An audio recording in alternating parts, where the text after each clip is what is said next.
Yann, Oui. partagez-vous l'optimisme de Georges? Alors, on va en parler. Merci de m'avoir invité pour cette matinée. Et puis, bonjour à tous. On va poser d'abord la question, hein, l'IA est-elle enfin devenue employable?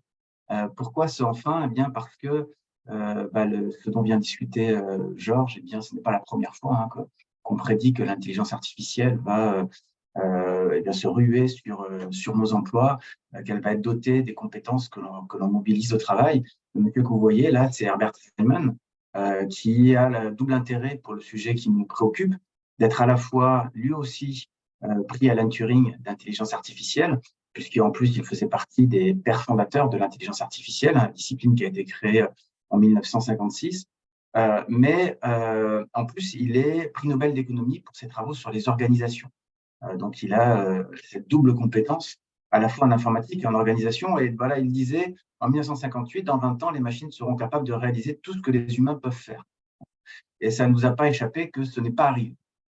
Donc, ce n'est pas la première fois que les fondateurs et les personnages emblématiques de l'intelligence artificielle annoncent l'automatisation massive du travail. Et d'ailleurs, probablement que cette prédiction qui date de 10 ans aujourd'hui, donc c'est intéressant de s'y intéresser, ces prédictions d'un article très important de Frey Osborne qui disait en 2013, d'ici 10 ou 20 ans, 47% des emplois américains se situent dans une probabilité haute d'automatisation.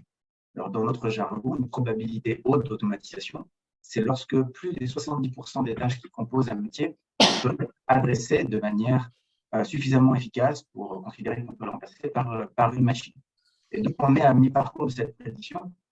Et avant ChatGPT, en tout cas, le sentiment qu'on avait, c'est qu'on était assez éloigné de cette prédiction.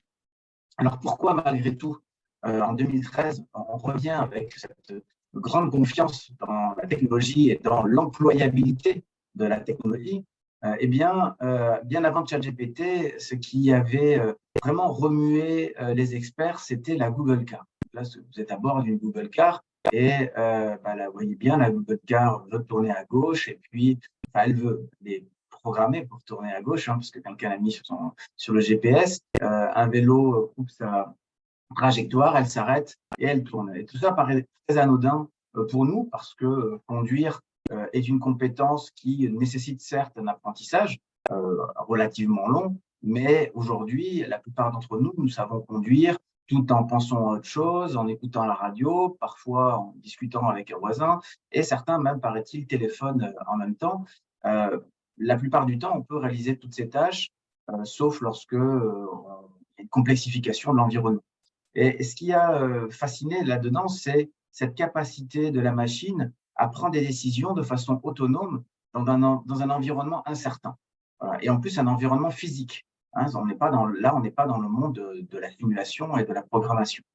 Donc, ça a mis à jour cette nouvelle forme d'intelligence artificielle qui existait en 1956, mais qui s'est réactualisée parce que lorsque Simon fait sa première prédiction, l'approche qui domine dans l'intelligence artificielle, c'est ce qu'on appelle l'approche symbolique, où on cherche à simuler ce qui pourrait être un peu l'expérience consciente qu'on a de notre intelligence à nous. C'est-à-dire que lorsqu'on affronte un problème, on mobilise des principes qu'on appelle des règles pour nous permettre de résoudre ce problème. Et donc ça, c'était le courant de l'intelligence artificielle qui dominait jusque dans les années 2000 avec des printemps et des hivers, comme on aime bien dire, des moments de forte espérance dans le développement de ces technologies et puis des moments de grande déception où il fallait surtout pas parler d'IA.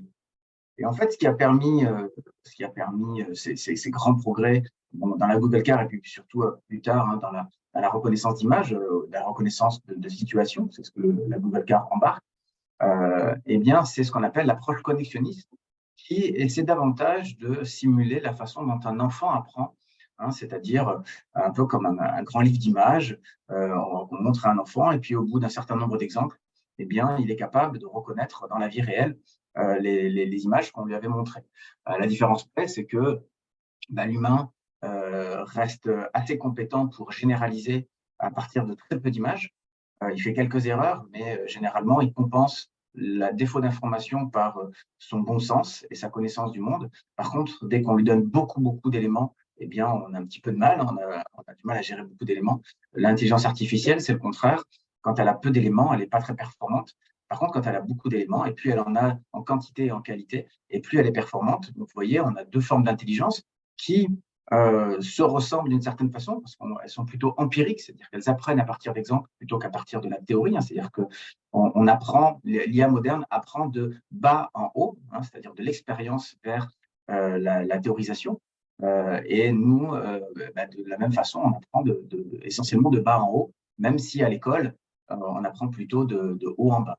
La langue, par exemple, on apprend de bas en haut par imitation et par expérimentation avec nos parents essentiellement. Et puis après, à l'école, on l'apprend de haut en bas, c'est-à-dire on apprend les règles de la grammaire, on apprend les règles de la syntaxe. Et donc voilà ce qui a permis, ce qui a généré cet optimisme pour certains selon lequel l'IA pourrait être employable. Alors, ce qui nous amène à la question de travailler avec l'IA, que je vais résumer autour de 5 récits, de 5 histoires, en termes de conséquences. Évidemment, Georges l'a dit, il y a cette histoire du remplacement. Est-ce qu'on va remplacer le travailleur? Si oui, dans quel volume? Et pour quelles conséquences sociales? Je suis né en 1980. Depuis que je suis né, il y a à peu près 10% de chômage en France. Et c'est le grand sujet, c'est le grand drame, c'est le grand débat. Évidemment, si on passe à des chiffres comme 20, 30, 40, 50%, eh bien, on se dit que le vivre ensemble deviendra impossible, la société sera insoutenable. Il y a la question du travailleur dominé. Donc, cette idée, on aurait tous encore un travail, mais il serait piloté par des machines. C'est ce qu'on appelle le scénario de l'algocratie. Il y a évidemment un scénario beaucoup plus optimiste, c'est celui du travailleur augmenté, c'est-à-dire que l'association du travailleur et de la machine produit des emplois plus intéressants, plus performants, moins pénibles. Il y a le scénario des travailleurs divisés. Le travailleur divisé, c'est de dire tout le monde a du travail, mais il y a une élite qui a une très forte complémentarité avec l'IA, et donc il y a un emploi extrêmement bien rémunéré et extrêmement intéressant. Et puis une masse qui serait plutôt justement des masses de travailleurs dominés et qui aurait un emploi peu rémunérateur et peu reconnu parce qu'il aurait un haut niveau de substituabilité, c'est-à-dire qu'on pourrait facilement le remplacer par quelqu'un, un peu comme un livreur Uber, parce que eh bien, on estime que l'essentiel de la compétence, de l'intelligence, est dans la machine et que lui, il n'est là que pour valider, il n'est là que pour prendre la responsabilité des décisions ou, dans le cas d'un livreur, pédaler. Et puis le dernier, plus optimiste, le travailleur réhumanisé, c'est-à-dire que l'intelligence artificielle déplacerait la valeur du travail humain sur des tâches qui seraient plus dignes de notre humanité. Le rapport Villani, qui développe la stratégie française en matière d'IA, qui a été lancée en mars 2018, dit recentrer le travailleur sur des tâches proprement humaines. Donc dans le proprement humain, ça a été dit, eh bien, on pense aux relations humaines, on pense à la créativité, on pense à la résolution de problèmes. Donc tout ça, finalement, nous ramènerait vers l'essence du travail, notre capacité à nous réaliser. Donc évidemment, ces 5 histoires n'ont pas vocation à se réaliser de façon unique. L'avenir sera probablement une combinaison de ces 5 récits. Peut-être qu'il y en aura un autre, mais évidemment, il y en a qui sont plus désirables que d'autres. Et aujourd'hui, le politique a plutôt tendance à essayer de voir comment on peut potentialiser des scénarios qui à la fois vont délivrer la promesse de valeur économique tout en délivrant la promesse de valeur sociale, c'est-à-dire amener un travail pour chacun qui nous amène à la double dignité, à la dignité matérielle, vivre dignement de son travail, pouvoir réaliser des projets dans sa vie personnelle à partir de son travail, et puis une dignité spirituelle, c'est-à-dire se réaliser dans son travail, soi-même, avec les autres, avoir un travail intéressant qui nous permet de progresser en tant que personne et de contribuer à un projet. Alors, ce qu'on utilise pour essayer de comprendre comment un métier pourrait être exposé à l'IA, c'est ça le terme qu'on utilise, exposé, eh bien, on regarde la prévalence à l'intérieur d'un métier de tâches et à l'intérieur de ces tâches, la prévalence d'un certain nombre de compétences. Par exemple, on va dire qu'une tâche est potentiellement automatisable par l'IA lorsque d'abord, elle nécessite peu de flexibilité. C'est-à-dire qu'on a des métiers qui sont soumis à des cadences, à des tâches normées, à des répétitions. Lorsqu'elle nécessite peu de capacité d'adaptation, c'est-à-dire qu'on est rarement interrompu pour des situations qui vont nécessiter de changer le cap, de bifurquer, de pivoter. On va plutôt appliquer des consignes. Peu de capacité à résoudre des problèmes. C'est quoi un problème? C'est lorsque vous avez une situation anormale et quand vous avez peu de capacité à résoudre des problèmes, pour résoudre cette situation anormale, vous faites appel à un responsable et le responsable vous dit quoi et comment faire. Et enfin, peu d'interaction sociale. Si vous avez un contact avec un public qui est limité, qui ne va pas nécessiter des compétences de persuasion, de négociation. Donc, dans les études, on va aller regarder la part des tâches qui mobilisent peu ces compétences. Et à partir de cela, on va avoir des scores d'exposition. Donc, si on regarde par exemple à partir d'études qui ont 10 ans maintenant, mais je travaille avec la DARES très régulièrement, qui m'a dit que c'était encore un modèle qui fonctionnait, mais en tout cas, ça va vous permettre de comprendre un peu le raisonnement que l'on a. Dans le carré orange, on a des métiers qui appliquent strictement des consignes et qui ont rarement des interruptions avec un rythme de travail qui va être interrompu qui va être défini par une demande extérieure. Donc là, vous voyez, on va avoir ce qu'on appelle des taux d'exposition supérieurs à 70%. Et donc, on va plutôt évoquer la disparition potentielle d'un métier, ce qui correspond à la France à peu près, selon les estimations, entre 10 et 14%. Là, au contraire, on a plutôt des métiers qui se situent dans une probabilité faible d'automatisation. Pourquoi? Parce que justement, ils sollicitent ces compétences clés. Et puis, dans les zones grises, eh bien, on a des deltas assez larges, en fait, entre 30 et 70%. Là, il faut faire un travail plus fin pour aller regarder dans chaque métier quelle est la probabilité, sachant que chaque métier peut avoir à l'intérieur des métiers, il peut y avoir des types d'exercices différents. Derrière le métier d'avocat, il y a des personnes qui plaident et puis d'autres qui font de la recherche de jurisprudence. Et forcément, on comprend bien qu'entre ces deux manières d'exercer le même métier, il y a des taux d'exposition qui sont différents. Ça, c'est l'enquête de l'OCDE de 2019 qui montre que pour les pays de l'OCDE, on a plutôt un risque d'automatisation faible, mais quand même au-dessus de 10%, mais un taux de transformation élevé pour plus d'un tiers des métiers. C'est-à-dire que plus d'un tiers des métiers, selon cette étude, auraient plus de 50% des tâches qui pourraient potentiellement être concernées par l'IA. La prochaine étude de l'OCDE va sortir très bientôt. Alors, il faut savoir que, les chiffres sont plus faibles que ceci, mais que par contre, ils le disent bien, l'étude a été faite avant ChatGPT. Donc, c'est un peu le lot d'ailleurs. Moi, je fais beaucoup d'études je dirige le laboratoire du ministère du Travail sur le sujet. On a sorti une étude aussi dont tout le monde se fiche parce qu'on l'a sortie avant ChatGPT.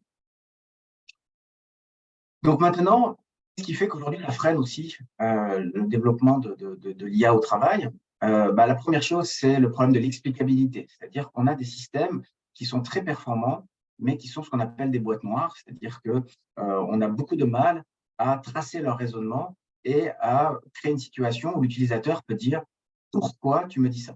Voilà. Et ça, c'est évidemment d'autant plus délicat lorsque vous adressez un système d'IA pour des tâches à très forte responsabilité, comme par exemple, effectivement, radiologue, ça a été dit, ou cancérologue, mais aussi quand vous gérez une centrale nucléaire ou tout simplement quand vous mettez une voiture autonome, vous devez pouvoir comprendre ce qui s'est passé. Et donc ça, c'est une limite de ces systèmes, c'est leur opacité. Ce n'est pas une limite indépassable, mais c'est un vrai problème scientifique aujourd'hui, et il y a beaucoup de chercheurs qui travaillent dessus. Vous avez les biais, ça a été évoqué par Hélène dans la discussion. Alors, d'où viennent les biais? D'abord, il y a ce qu'on appelle les biais explicites, qui correspondent aux représentations sociales inconscientes d'une époque, des développeurs ou des experts. C'est-à-dire, finalement, inconsciemment, les gens qui attribuent des objectifs à ces systèmes et qui définissent ce qu'on appelle les conditions du succès, c'est-à-dire qu'est-ce qui va faire que la machine va dire j'ai atteint l'objectif. La communauté, qui n'est pas très représentative de la communauté, de la diversité de la communauté, c'est plutôt des hommes blancs, très diplômés, relativement jeunes, ils vont inconsciemment exporter leur propre vision du monde dans les objectifs qu'ils donnent au système. Et puis, vous avez les biais implicites qui sont contenus dans les données qui sont mobilisées dans les phases d'apprentissage, qui sont finalement que l'historique de nos décisions antérieures. Donc, la machine n'invente pas de biais de manière générale, elle automatise les nôtres, elle les industrialise et puis ce faisant, on les invisibilise, parce que quand une machine fait quelque chose, on perd un peu de vue ce qu'elle fait. Donc là, c'est ce que dit Cathy O'Neil, hein, qui est une très célèbre data scientist et lanceuse d'alerte. Elle dit, finalement, si on avait un monde parfait, mettre des machines qui l'automatisent, ça serait plutôt bien. Mais comme on a non seulement un monde imparfait, mais en plus qui est éloigné de nos propres idéaux, eh bien, il faut faire attention et il faut mettre en place des approches qui permettent d'auditer les algorithmes. Vous avez le problème de la fiabilité. Hein, ces systèmes sont très performants, mais la performance a pour prix la fiabilité. De manière générale, dans les systèmes d'IA connexionnistes et génératifs en particulier, la performance est inversement proportionnelle à la fiabilité. Vous avez sûrement entendu parler du concept d'hallucination. Ça peut être, c'est lié bien souvent au fait que le système n'est pas capable de relier la donnée à une entité physique. C'est ce qu'on appelle l'ancrage du symbole. Hein, vous voyez là, à l'intérieur de ces données, entre les chihuahuas et les muffins, la ressemblance est évidente. Même des fois, je ne suis pas sûr de certains. Mais malgré tout, ma connaissance du monde me permet de bien faire la différence et d'ancrer le symbole, la donnée, dans un monde réel, ce qui me permet de corriger. Eh bien, l'IA aujourd'hui n'est pas capable, ce qui l'amène à faire des erreurs. Et puis, vous avez enfin la question de la souveraineté. La souveraineté, qu'est-ce que c'est? C'est de dire que on utilise en grande partie des systèmes qui ne sont pas souverains, ni français, ni européens. Il existe des IA, évidemment, des systèmes d'IA nationaux et européens, mais les produits qu'on utilise sont essentiellement américains. Et évidemment, ça va poser un problème en termes de confidentialité, puisque ces systèmes capturent les données et derrière, l'État américain, les sociétés américaines, mais aussi l'État américain, puisque les deux peuvent être reliés par le Patriot Act, eh bien, ça peut poser des questions sur notre compétitivité, mais aussi notre démocratie. Donc là, je vous ai mis quelques éléments d'un rapport qui dit finalement, arrêtons de paniquer sur l'IA qui va contrôler le monde, sur l'IA qui est plein de biais, etc. L'essentiel, c'est la souveraineté. C'est la priorité. Le plus grand danger qui nous menace, c'est d'utiliser pour gérer nos infrastructures, gérer nos politiques publiques, etc., des systèmes qui ne sont pas souverains. Alors, pour terminer, la question de l'IA générative au travail, notamment à travers ChatGPT, qui est peut-être pour certains d'entre vous la première fois que vous avez utilisé l'IA au travail. D'abord, revenir sur quelque chose qui ne cesse de me surprendre en tant que sociologue, c'est-à-dire que depuis des années, je suis la conversation de l'IA et on parle de l'IA digne de confiance. Vous avez même, c'est un terme consacré, hein, on dit que l'IA doit être digne de confiance, c'est-à-dire qu'elle doit être conforme à un certain nombre de principes qui permettent aux sociétés et aux sociétés au sens économique et aux sociétés au sens social d'accepter l'IA. Et donc, ce qu'on appelle l'IA digne de confiance. Et quand on regarde ChatGPT, on se rend compte que, en dépit de son succès, cette technologie, cette application ne respecte aucun des principes qui avaient été établis par l'Union européenne en 2018 en termes de confiance. Par exemple, le premier principe, c'est l'action et le contrôle humain. L'humain doit être capable de contrôler le système. Et en ChatGPT, la plupart des gens se sont jetés dessus sans connaître rien à l'IA et à ses limites. La robustesse technique et la sécurité. L'erreur est systémique car ChatGPT est un prédicteur statistique. C'est-à-dire que ChatGPT n'a rien à voir avec la vérité. Elle ne cherche pas la vérité, elle cherche à prédire le mot suivant, le plus pertinent par rapport à votre requête. Donc, on n'est pas du tout sur quelque chose qui est proche des critères de fiabilité et de sécurité. La confidentialité et la gouvernance des données, non, effectivement, ChatGPT, ce n'est pas du tout une technologie souveraine et toutes les données qu'on utilise vont vers un Américain. La transparence, je l'ai évoqué tout à l'heure, c'est une parfaite boîte noire. Personne ne sait en théorie, on sait comment ça fonctionne, mais le système est évidemment verrouillé par tout un tas de brevets. Diversité, non-discrimination et équité. Non, l'éthique qui est embarquée dans ChatGPT, c'est une éthique qui est basée sur la moralité des ingénieurs démocrates de la Silicon Valley. Donc, elle ne dira pas que l'humain n'est pas responsable du dérèglement climatique. Elle n'aura pas de propos homophobes, elle n'aura pas de propos islamophobes, ce qui personnellement me va très bien, mais ça projette évidemment l'opinion d'une communauté. Et donc, ça pose la question de la diversité et de la non-discrimination dans ces systèmes. Le bien-être social et environnemental, Georges a parlé de la gig economy et puis des Kenyans qui entraînent les robots qui filtrent les données, mais il y a aussi un impact écologique très important qu'on a du mal à mesurer, mais on va dire, si vous voulez, un ordre de grandeur, c'est souvent des ordres de grandeur, c'est plus parlant, hein, mais la dernière que j'ai vue, c'est que c'est l'équivalent d'un aller-retour sur la Lune en voiture pour entraîner ChatGPT. Donc, écologiquement, on n'est pas top. Et puis, en matière de responsabilité, OpenAI n'assume aucune responsabilité si vous faites une erreur en prenant une décision en vous appuyant sur ChatGPT. Et pourtant, ça fonctionne socialement, c'est-à-dire que les gens investissent dedans. Alors, comment on peut expliquer ça? Je vais passer ça. Comment on peut expliquer ça alors que ce n'est pas une révolution technologique, c'est une révolution dans les usages. Auparavant, moi, je travaillais beaucoup sur les cas d'usage de l'IA au travail. C'était quoi un cas d'usage de l'IA au travail? C'était ce qu'on appelle plutôt une innovation push, c'est-à-dire qu'on cherchait à innover dans l'intérieur de l'organisation. On mettait en place une équipe projet avec des responsables d'innovation, un fournisseur si c'était développeur en externe. On mettait des early adopters, c'est-à-dire des gens qui allaient être un peu les ambassadeurs par la suite. Ça coûtait cher. Il y avait du dialogue social, parce qu'il fallait en parler avec les partenaires sociaux, c'est la loi. Il y avait des questionnements éthiques, ce que j'ai évoqué, souveraineté, explicabilité, fiabilité, etc. Et les collaborateurs étaient plutôt en train de freiner face à ce qu'ils ressentaient comme la volonté pour l'organisation de gagner en productivité, de rationaliser, de renforcer les process. Avec ChatGPT, on est plutôt sur une innovation pool, c'est-à-dire qu'on a quelque chose qui arrive comme ça dans l'ordinateur des collaborateurs, un peu comme les trottinettes ont débarqué un jour à Paris. Tous les jours, on les utilise, ça va un peu dans tous les sens. On est plutôt sur un mode do it yourself, on n'est pas sur un mode projet. Chacun bricole un peu dans son coin. C'est gratuit, en tout cas pour le moment. C'est une expérience individuelle, ça échappe au collectif de travail. Il y a plutôt un questionnement moral, c'est-à-dire que les gens se demandent s'ils ont le droit de faire ça, si c'est bien de faire ça. D'ailleurs, 68% des gens qui utilisent ChatGPT au travail le cachent à leur manager.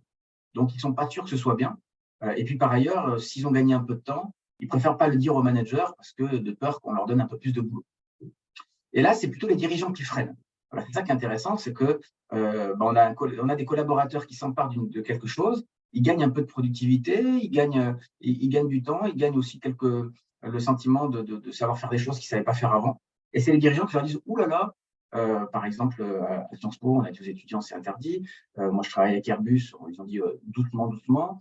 Et à Montpellier, la métropole de Montpellier, ils ont interdit aux travailleurs, aux collaborateurs de l'utiliser. Alors, ce n'est pas tout à fait vrai pour les PME, là, c'est très intéressant. ChatGPT a introduit l'IA majoritairement dans les PME, qui jusque-là avaient le sentiment que c'était un truc de grande. Alors, d'un côté, on a quelque chose qui semble rentrer un peu dans les trous classiques de l'innovation, et grosso modo, la plupart des expérimentations échouent. C'est ce que j'ai marqué, 9 POC sur 10. À une POC, c'est les preuves de concept échouent. C'est-à-dire le truc fonctionne, mais on ne le déploie pas dans l'organisation. Alors que là, on a une diffusion rapide et invisible. Alors, pour terminer, un petit logarithme qui m'a beaucoup intéressé dans mes différentes revues de littérature que je partage avec vous pour vous orienter avec ChatGPT. Comment l'utiliser un peu de façon un peu plus sûre. Donc, vous démarrez avec ChatGPT et la première question que vous devez vous poser, c'est est-ce que la vérité est un critère important? Si la question de vérité n'est pas au centre de votre tâche, vous pouvez y aller. Voilà. Vous pouvez y aller. Il n'y a pas vraiment de danger à utiliser ChatGPT en dehors de l'empreinte écologique, etc. Mais je veux dire pour vous. Voilà. Si la notion de vérité est importante, deuxième question, est-ce que vous avez l'expertise pour contrôler les imprécisions? Ça, c'est la différence qu'il y a entre utiliser ChatGPT à l'intérieur de son expertise, où je peux vérifier, ou de l'utiliser pour compenser le fait que je n'ai pas l'expertise. Et là, je vais être en difficulté, il y a eu la question sur le sens critique, je vais être en difficulté pour exercer mon sens critique, n'ayant pas les compétences pour challenger la solution. Donc, si je n'ai pas l'expertise, l'usage n'est pas très sûr. Si j'ai l'expertise, dernière question, est-ce que je suis prêt à assumer la totalité des responsabilités des imprécisions? Voilà. Si je ne suis pas prêt à le faire, eh bien, il vaut mieux pas que j'y aille. Si je suis prêt à le faire, eh bien, je peux y aller, mais avec de la vigilance et vérifier les phrases, mobiliser mon sens commun pour à la fois les hallucinations, c'est assez facile à détecter, les imprécisions, surtout quand on a une dure journée et qu'on a essayé de gagner un peu de temps pour rendre ça un peu plus tôt, eh bien, c'est moins évident. Merci beaucoup. Merci beaucoup, Yann, pour cette présentation. On a juste le temps d'une petite question. Quelqu'un a-t-il une question pour Yann suite à cette présentation? Pas de question? J'avais une… Pardon. Ah, vas-y, Valérie. Oui, Ce sera la seule question, malheureusement. Alors, je ne voudrais pas… Elle n'est pas petite, mais en même temps, elle ouvre peut-être aussi une réflexion. Vous avez abordé au début beaucoup l'angle de l'IA sous l'angle du travail, de la productivité qu'il peut apporter. Vous avez évoqué le mot métier. Je m'interroge si justement, est-ce que vos travaux vous permettent de réinterroger, finalement, remettre le métier au cœur et les talents, du coup, pour peut-être ne pas rentrer dans le scénario que vous avez proposé, du scénario travailleur dominé, travailleur divisé que vous proposez au début de votre présentation. Oui, alors merci beaucoup, c'est une très bonne question. Moi, ce que je trouve très intéressant en tant que sociologue du travail, c'est de voir que l'intelligence artificielle, plutôt que de parler largement, évidemment, il y a la question du remplacement, mais c'est un moment où on s'interroge sur le travail. Et lorsqu'on crée un cas d'usage sur le travail, il se passe souvent quelque chose d'intéressant, c'est que il y a un moment où les gens commencent à décrire ce qu'ils font. Et à mesure qu'ils décrivent ce qu'ils font, on se rend compte que la part de ce que peut faire l'IA est beaucoup moins importante que ce qu'elle peut faire parce qu'on redécouvre la richesse des pratiques. Et donc, ça, c'est un moment extrêmement passionnant pour moi en tant que sociologue, c'est que d'abord, je découvre un métier, mais en plus, je vois dans les yeux des managers et des fois les répliques dire « Ah, mais tu fais tout ça, tu fais tout ça ». Et je vois aussi le fournisseur de système d'IA qui pensait que son système, il avait garanti presque quelque chose qui relevait de 50 à 60% des tâches automatisables, je le vois un peu fondre, se dire « Ah, ben devant une telle richesse, mon système, finalement, il va être capable de faire ça, mais il ne va pas être capable d'en faire autant ». Et donc, actuellement, on parle beaucoup évidemment de la façon dont l'IA va changer le travail, mais moi, ce que je vois au quotidien, c'est plutôt la façon dont le travail change l'IA, c'est-à-dire on découvre un métier vraiment dans son 360, et derrière, on est dit, OK, bon, on va revenir un peu sur ce que peut faire l'IA dans ce métier, parce que finalement, ce métier, il est beaucoup plus riche que ce qu'on imaginait au départ. Merci beaucoup, Yann.